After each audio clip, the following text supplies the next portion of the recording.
الله رب العالمین میفرمایند اگر اهل یک قریه، اهل یک دهه، یک جمعیت ایمان بیارن و تقوا را اختیار کنن، یعنی پرهیزگاری و خدا ترسی داشته باشند، رب العالمین میگه درهای برکت ها ما از آسمان و زمین در روی اونها گشاده میگردانم، حیات اونها را پر برکت میگردانم، حیات اونها را پر از خوبی ها و خوشی ها میگردانم.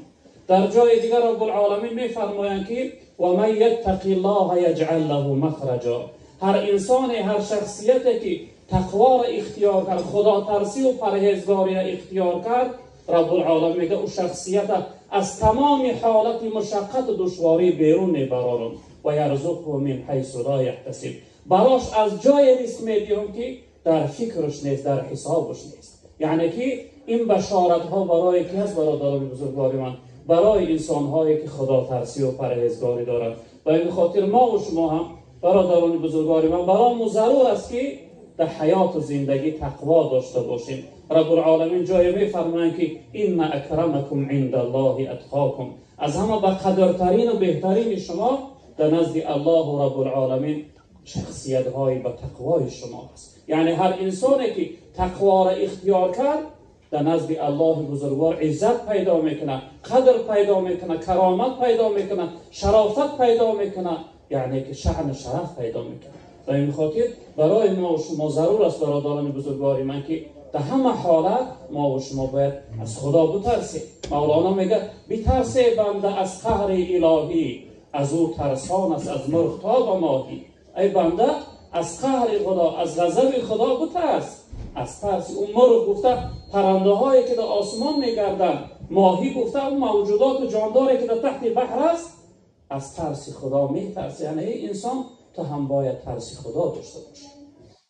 رب العالمین وقتی اهل جنت وصف میکنه میفرمایند که وسیق الذین اتقوا ربهم الی الجنة زمرا. اهل جنت کی هستند؟ انسان‌هایی که در دنیا تقوا داشتن، خدا ترسی داشتن، پرهیزگاری داشتن، احتیاطکاری داشتن. در روز قیامت رب العالمین بشارت داده شده که این گروه مردم ملائکه ها جمع کرده به سوی جنت میبرند. یعنی اهل جنت اهل تقوا در قیامت مشقت ندارند، پرسش ندارند، یعنی ذلت و خواری و رنج و حساب و دشواری ندارند. اهل تقوا را رب العالمین بیان کرد که در روز قیامت جدا کرده میشن، گروه گروه به سوی جنت برده میشن. وقتی اهل تقوا به سوی جنت برده میشن، رب العالمین میگه حتی اذا جاءوها و فتحت ابوابها. وقتی اونها را به سوی جنت میبرن، درهای جنت در روی اونها گشاده میگردانند.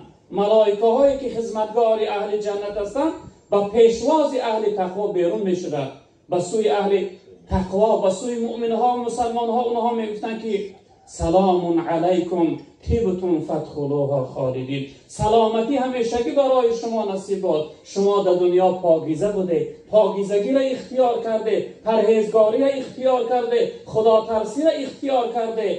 فادخلوها خالدین. امروز در جنت داخل شوید که دیگه همیشگی در عیش و عشرت و در لذت و راحت است. یعنی ما و شما برادران بزرگوار من اگر امروز خدا ترسی داشته باشید، یعنی از ترس خدا را کارهای گناه، کارهای بد در حیات و زندگی انجام ندهیم، عمل نکنیم، ان شاء الله رب العالمین در تحت این آیت ما و شما هم شامل میشویم، داخل میشویم. برای ما و شما برادران بزرگوار من ضرور است که همیشه تقوا داشته باشیم. حضرت علی رضی الله تعالی عنه میفرماید که بهترین خدمت میگه در حق برادر همین است وقتی دیدیش بگوی اتقی الله، ای برادر از خدا بترس. شرط نیست که فقط در حالت گناه باشی بعد بگن از خدا بترس. یعنی در همه حالت انسانیت باید ترس خدا داشته باشد، یعنی که پرهیزگاری و احتیاطکاری داشته باشد. اکنون برادران بزرگوار من میخوام چند مثال از حیات اصحاب بزرگوار، از تقوای اصحاب بزرگوار مثال بیارم. بهترین افضلترین یعنی اهل اصحاب حضرت ابوبکر صدیق رضی الله تعالی عنه را حکایه میکنن که در زمان حضرت قحطی آمده بود، چقدر دشواری در بالای مسلمان ها، حتی میگه خوراکه هر روزه را نداشتن. حضرت ابوبکر صدیق یک کنیز، یک خدمتگار داشت، همون شخصیت میگه رفته کار میکرد و خوراکه میآورد به خانه حضرت. چند روز این خدمتگاری حضرت ابوبکر رفت، میگه جای کار پیدا نکرد، خوراکه و طعام آورده نتوانست. پس از چند روز میگه این شخصیت رفت، نمیدونم طعام بود نان بود، گرفت و خانه حضرت ابوبکر آورد. از بس که ابوبکر صدیق رضی الله تعالی عنه چند روز چیزی نخورده بود، استفاده نبرده بود، میگه حضرت سراسیمه شده، در حال میگه یک ناله گرفت از اون طعام تناول کرد، استفاده بود. بعد از اون میگه حضرت ابوبکر در فکر رسید که این نفر، یعنی این خدمتگار من چند روز رفت از جای طعام پیدا کردن نتوانست، این روز این از کجا آورده باشه؟ بعد از اون میگه کنیز نزدش دعوت کرد، گفت فرزندم شما چند روز رفته چیزی آورده نتوانسته، این روز این از کجا آورده، از کجا پیدا کرده؟ این کنیز حضرت گفتن که حضرت گفتن در زمان پیش از اسلام، در زمان جاهلیت من کسب و عادت فالبینی داشتم، چند روز شما من فرستاده در جای کار پیدا نکردم، نتوانستم به شما را طعام بیارم، از بس که من زور آمد مجبور شدم یک نفر در همون زمان جاهلیت فال دیده بودم، حق کاری من نداده بود، من از زور آمد به سر همون نفر رفتم، همون حق کاری من از همون شخصیت گرفتم به شما را طعام آوردم. میگه وقتی حضرت ابوبکر صدیق رضی الله تعالی عنه فهمیدن که این طعام شو از راهی بد و ناپاک است، حضرت میگه انگشت مبارک در حلق فرو بردن، چقدر خود را مجبور کردن تا اینکه همون لقمه را، همون بگیم ناله طعام از درون بیرون کنن، اما بیرون نمیشود. به چه خاطر؟ به خاطر معده خالی هست. بعد از اون حضرت میگه آبی زیاد نوشیدن، معده را از آب پر کردن، خدا مجبور کرده همون یک لقمه را از درون بیرون برآوردن. شخصیت در نزد حضرت بودن، گفتن ای حضرت شما قریب بود که از روی یک ناله جانتون از دست میداده، جان از بدنتون میبرآمد. حضرت ابوبکر گفتن قسم به نام الله، گفتن اگر به برآمدن جان من این بیرون نشد نمیگذاشتم که یعنی که در درونی شکم من باقی. اینا تقوا میگوین، خدا ترسی میگوین که حتی ابوبکر صدیق رو ببینید در حالت ضرورت هم نگذاشت که یک لقمه ناپاک در درونش باشه. لقمه ناپاک چی ضرر داره برادر عزیز؟ جسم و بدن ما از او قوت پیدا میکنه. اگر لقمه ناپاک باشه ما را در عبادت و بندگی خدا سست میکنه، تنبل میکنه، مرده میکنه. به تعبیر مولای جنوبی میگه به نزد هر طعام پهلوانی، به وقتی بندگی رنگی زنانی، روی صحرا به عزمی بیل دسته، به مسجد میشود پایت شکسته.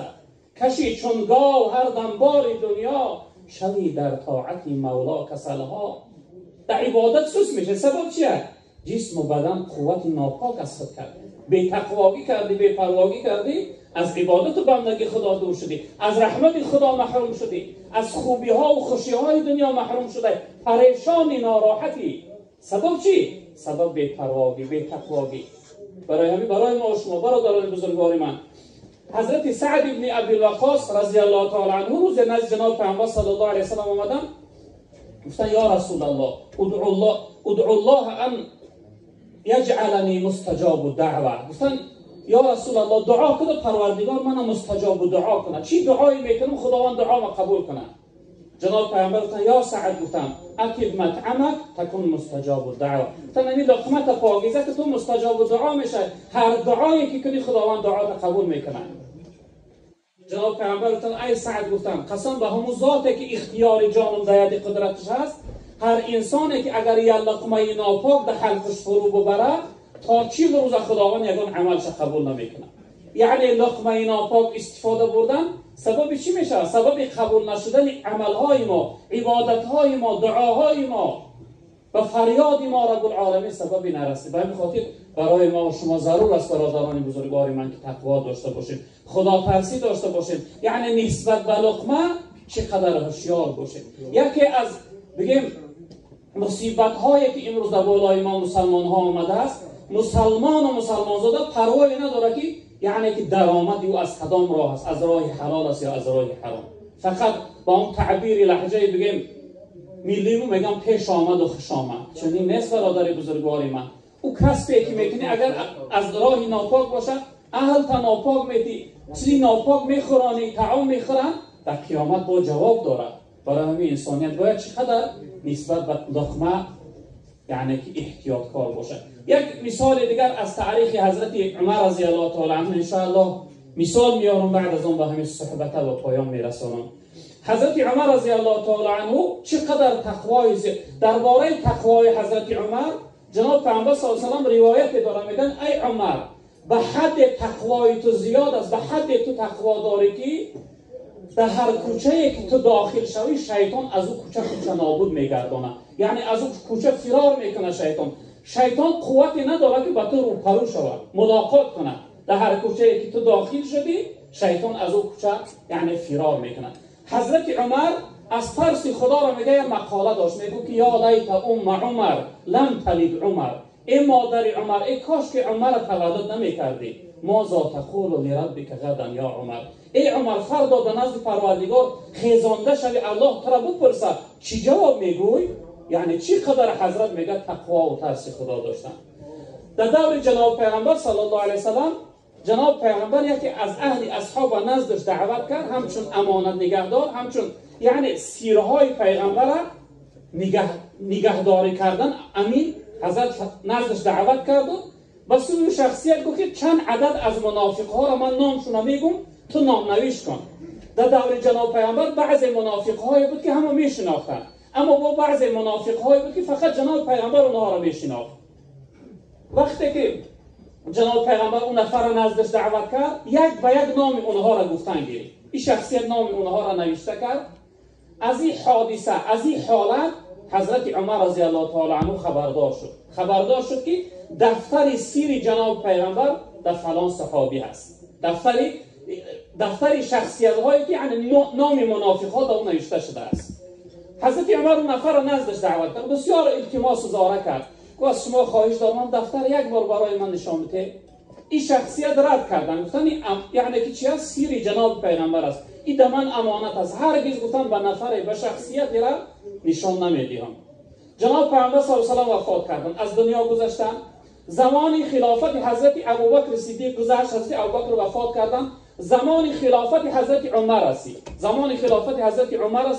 حضرت عمر رضی الله تعالی عنه هم نفر نزد خودش دعوت کردند، گفتن ای فلانی تو از جناب پیغمبر یک علم میدانی، اگر همین را برای من نگویی این را انیق بودم که من در قیامت در نزد پروردگار از تو شکایت میگم تو کتمان علم کرده، از پیغمبر یک سیر یک علم میدانستی بجاش کردی، از روی تو در نزد خداوند شکایت میکنم.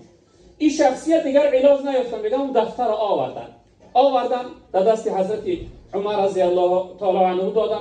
حضرت میگه دفتر گرفتن یک به یک، میگه از همون ابتدا تا آخر نام های منافق ها را خواندن گرفتن تا آخر وقت رسیدن آبوهای دیده حضرت میگه روان شدن. بعد شخصیت پرسیدن حضرت برای چی گریه میکنید؟ حضرت عمر گفتن من میترسیدم که جناب پیغمبر نام من در خطار نام منافقان ننوشته باشه. یعنی تقوای او شخصیت بزرگوار برای ما و شما هم برادران بزرگوار من تقوا لازم است. تقوا ضرور است که همیشه خدا ترسی داشته باشیم، همیشه پرهیزگاری داشته باشیم. یک چیز فراموش نکنیم برادر عزیز که ما و شما اکثرا یعنی از نصف عمر زیاد گذشته است، بعضی ما 40 ساله و 50 ساله هستیم. حرکت داشته باشیم که یک چیز توشه آخرت داشته باشیم، وظیفه ذکر داشته باشیم، توبه و استغفار داشته باشیم، نماز شب داشته باشیم، وظیفه تلاوت قرآن داشته باشیم.